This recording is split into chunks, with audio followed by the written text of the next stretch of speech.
First of all, I'd like to thank Dr. Rizvi, who emailed me and invited me to attend this event.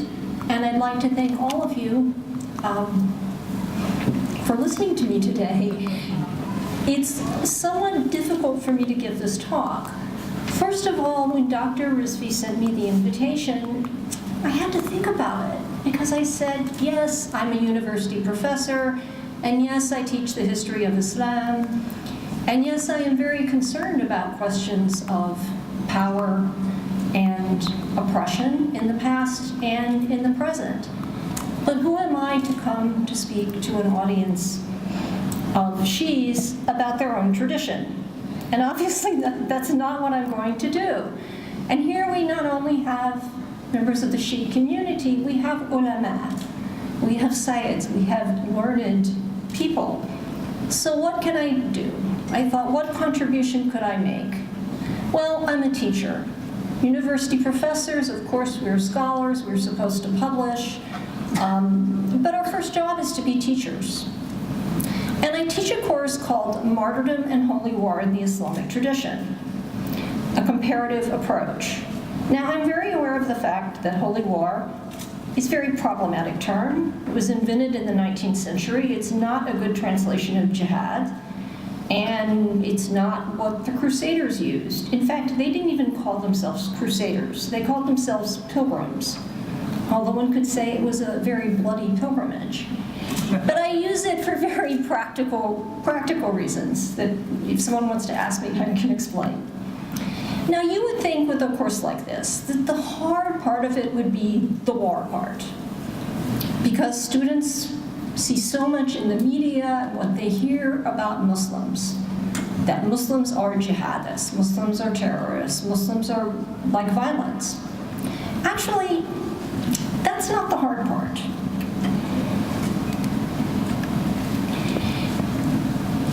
Teaching, of course, I think it's a sacred trust. And that's a word that we use in my department, even though we're called the religion department, we're a secular department. We don't teach people religion, we teach them about religion. And teaching is also about standing against hate. And teaching, in my view, is about opening up our students' minds to speaking truth to power. Now, the students who come to my class, and they're mostly non-Muslims, some of them are Jewish. I've had Sunni Muslims in this class. I've had Shia Muslims in other classes, but not in this one. These are students who want to stand against hate. And the reason they're taking the class is not because they believe that Muslims are violent, it's because they know that's probably not true. And they want to take the class to get away from the stereotypes. So that's a good way to begin. But my job, here I have in front of me all these young people on the threshold of their lives. My job is to do what they want me to do, to teach them how to look at things in different ways, to open their minds to different traditions, and to understanding different ways in which people express their devotion to religion, their devotion to ideals. Now, the war part, as I said, is not the hard part. Because very quickly in my class, they learn that religious violence, as Maulana Rizvi said in his very moving speech, religious violence is common to all traditions. It's common not just to religions, but to secular ideologies. All we have to do right now is look at China and what is being done to the Uyghurs. So they quickly get away from the idea that Islam is the religion that practices violence. Martyrdom is the difficult thing to teach. So why is martyrdom difficult to teach? Well, it's not modern. And, you know, virtue and vice are indeed not equal, but even words like virtue and vice are not part of a modern vocabulary. Frankly, my students say martyrdom is weird. Voluntary martyrdom is disturbing to most modern people, and martyrdom is not egotistical, even though some sociologists claim it is and talk about egotistical martyrdom. Martyrdom is not about the individual, and our society is very much oriented towards individualism. And martyrdom is also pathologized in modern society. So I'm going to give you a couple of examples. First, some questions that they asked me, and then if you'll bear with me, a couple of examples of the martyrdoms that I have them explore even before we get to Islam, even before we get to Imam Hussain. So the questions will be clear in the following slides. So, Professor, what kind of mother watches her 7 sons suffer and die when she could have saved them? Professor, was Ignatius of Antioch suicidal? What was the point of asking to be thrown to the lions in the Roman Colosseum? Professor, why would a grandson of the prophet choose to suffer and die for a lost cause? Isn't martyrdom egotistical? What about the mother's 7 sons? What about all those people whom Imam Hussain led to their deaths, even members of his own family?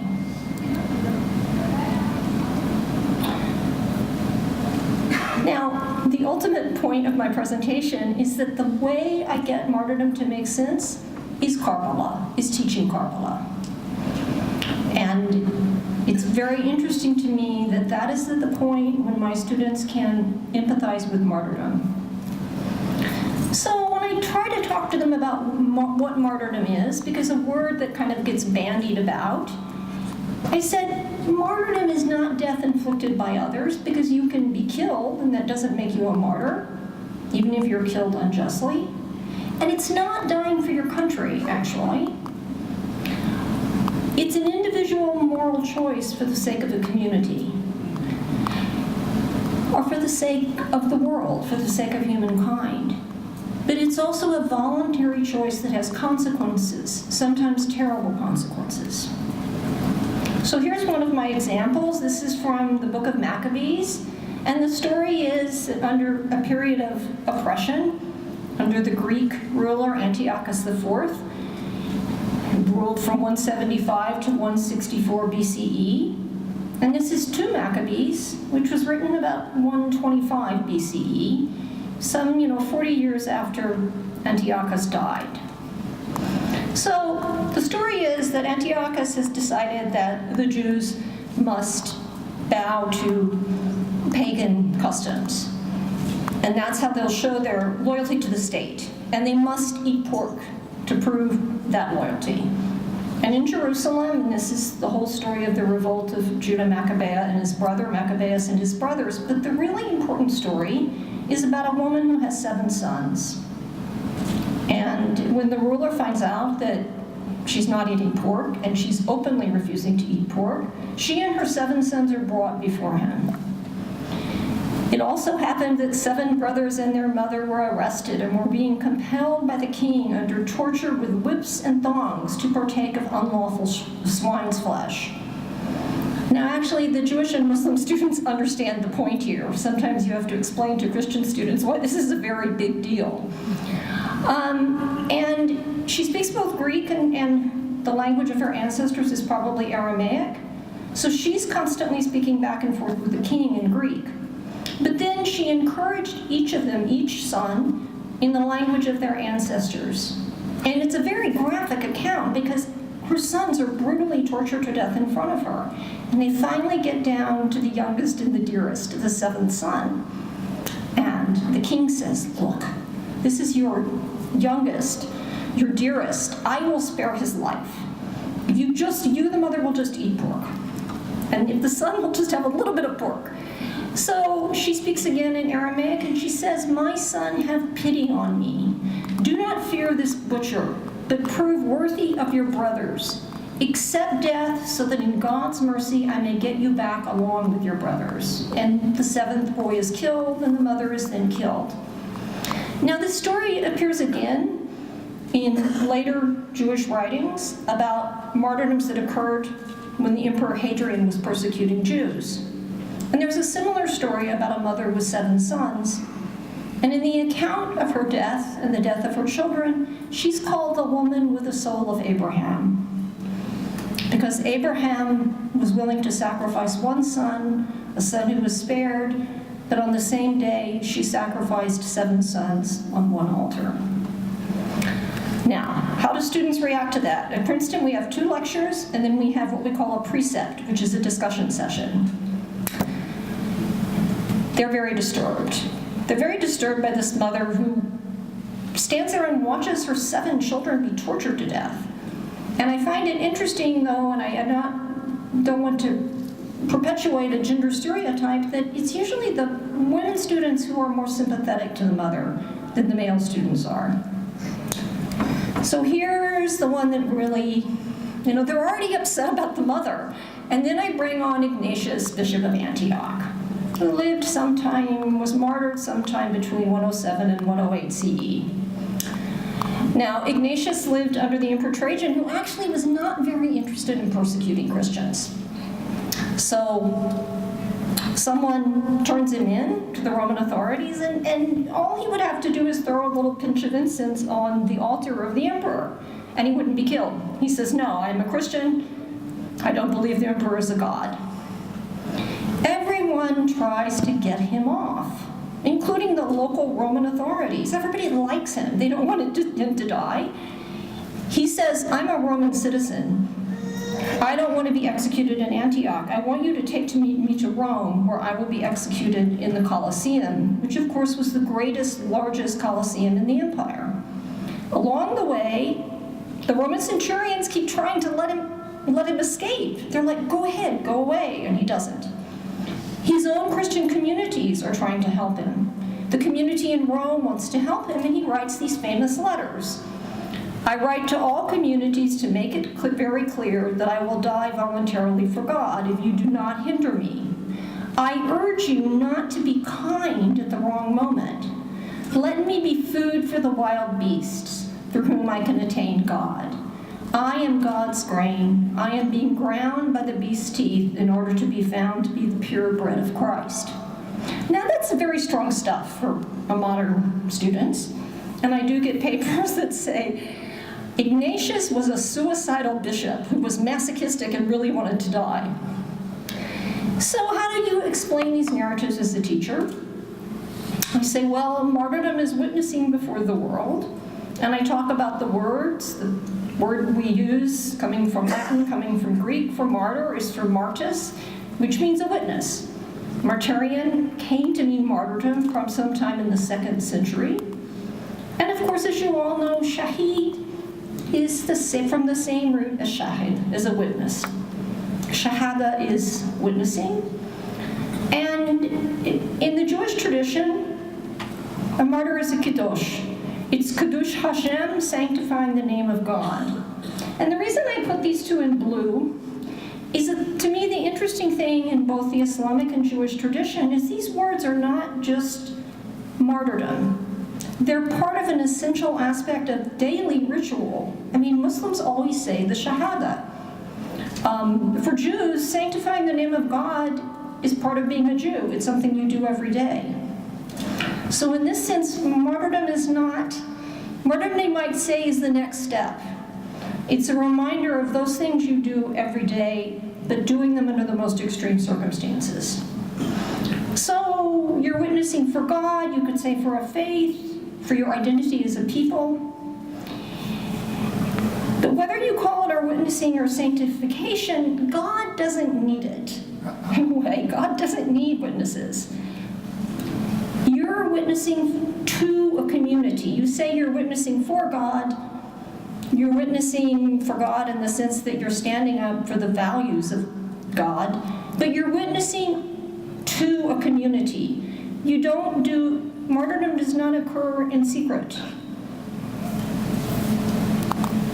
And the reason martyrdom happens is that witnessing would not be necessary in a just world. Witnessing would not be necessary if there was no oppression, no tyranny, no hate. Now, I complicate the picture just to remind my students, most of whom are from Christian backgrounds, what happens when the speakers of truth become the powerful? And we talk about orthodoxy and power. Who decides orthodoxy? And I think this is something that would resonate with the Shia community, since the Sunnis have, for a long time, claimed they have the monopoly on orthodoxy. And that shortly after Christians come to power after Constantine the Great converts to Christianity, what we see mostly is Christians martyring Christians. And in the 5th century, Augustine of Hippo writes a very learned justification for slaughtering the Donatists in North Africa.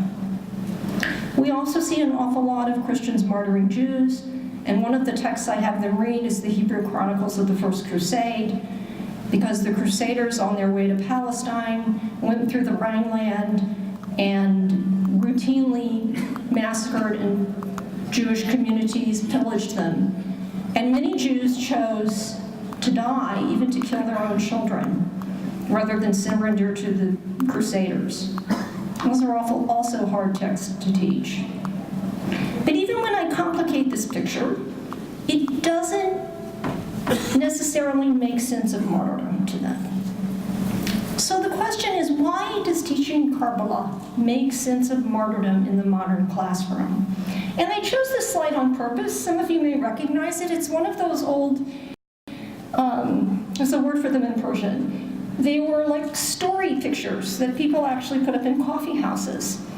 And often the people who told the story were themselves illiterate, telling the stories to illiterate people.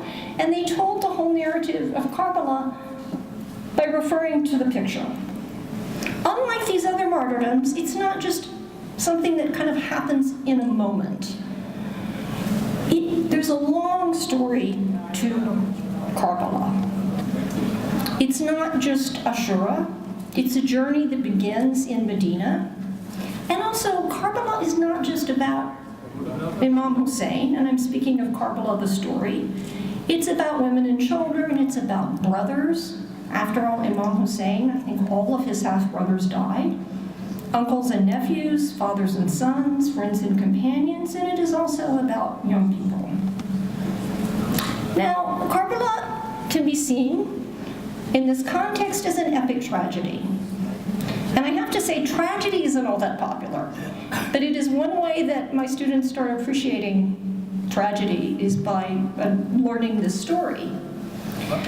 So we have a hero, and the hero has an incredible legacy, which is also a burden, you would say. He's the grandson of the prophet. He's the son of Imam Ali ibn Abi Talib. And also what makes him very special, he's the son of Fatima, the prophet's favorite daughter. He's believable.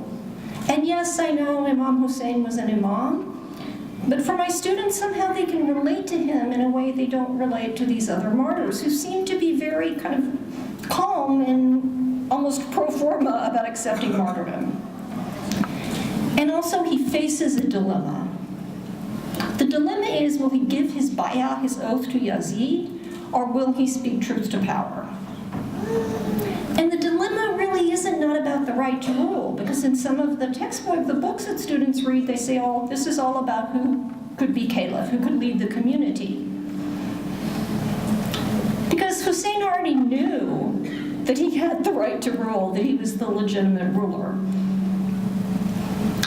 The dilemma really for Hussein is, will I stay in Mecca or stay in Medina, or will I speak up for the oppressed? And I think the word in that very famous message from Hussein, one of the words is istislah. I'm doing this for the sake of bringing, not just bringing order, but bringing goodness, bringing health to the world. You can even think of it in terms of health. A world that has been corrupted by Yazid and his followers. And Hussein feels grief. Even when he is still in Mecca, he feels grief because he has foreknowledge, and he knows that everyone who goes with him is going to die. And his grief isn't for himself, it's for his family and for his companions. And we can relate to that grief, and I should say my students can relate to it. Also, his martyrdom doesn't just happen in an arena. And I myself think the other stories make sense, even though my students don't. And as terrible as the story is of the mother and her 7 sons, you could compare it a bit to Imam Hussain because he watches his family die, but it's prolonged over a series of days. It's multiple martyrdoms. His brothers die, his 2 sons, including There's a reason why I started with that picture with Ali Asghar. His little baby dies. So you could say it's multiple martyrdoms before he is finally alone. And even then, one of the accounts is that he says, "Is there no Muslim left to come to the aid of the women of the family of the Prophet?" Because he knew that in his encampment there were women and girls who were unprotected.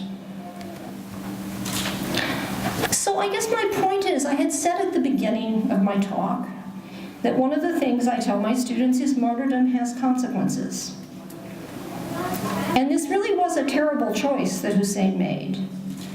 And one of the reasons that my students can empathize with him is they know from the texts I give them to read that he felt grief over this choice.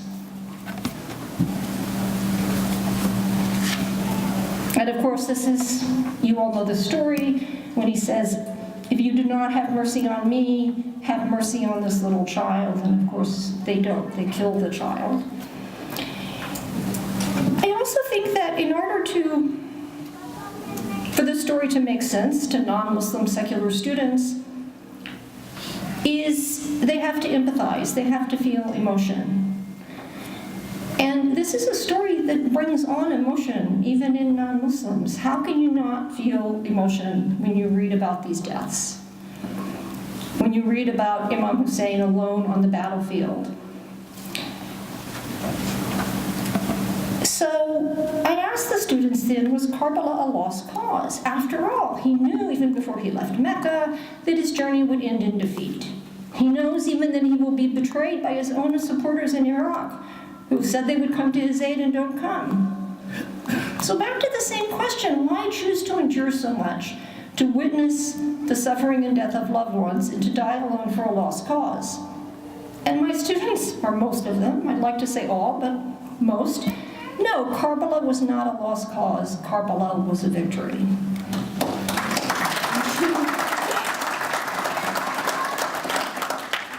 Now, that probably would be the best place to end. But just very quickly, just to review, Imam Hussain is believable for them. The tragedy is compelling. And he was reluctant to take up arms. He did not want power for himself, and that's why it's not about succession to the caliphate or the imamate. He already was the imam.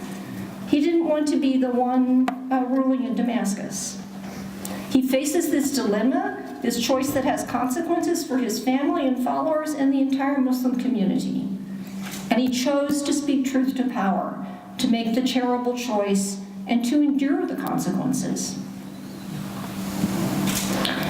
So why do secular people empathize with the story of Karbala? Why do my students say it was a victory? Well, we're not imams, we're ordinary human beings. That we all face serious dilemmas, ethical choices in our lives. And today, maybe at all times, but today we see injustice, oppression, and hatred all around us. We would like to speak truth to power. We want to do something. We'd like sometimes to confront our own government and call it to account for violations of human rights, for corruption, for self-interest, and for cruelty. And this is not just on a national level, on a local level. In Princeton, we have a substantial migrant community, mostly from Central America, who have come to the United States fleeing violence. Most of them are undocumented, some of them are in mixed status families where the children are citizens, the parents are not. And these are people who are living in fear. And we know the fate of migrants on the border. I'm from the border, I'm from El Paso, Texas. We know that little children are being put in cages and cells without blankets, without soap and water, without proper food. We don't know what to do, we don't know where to start, we face a dilemma to act or not to act. And often we don't act because we don't want to face the consequences of making a choice. Now, none of us really are going to face the consequences Imam Hussain faced, but even the consequences of taking time off work or of going to jail. And I myself, I have not been gone to jail yet, but it's something I've had to think about in demonstrations and vigils. I really do not want to spend even a night in jail. So that's a choice you have to make. And let me just conclude that Imam Hussain is inspirational for my students because he did speak truth to power. Thank you.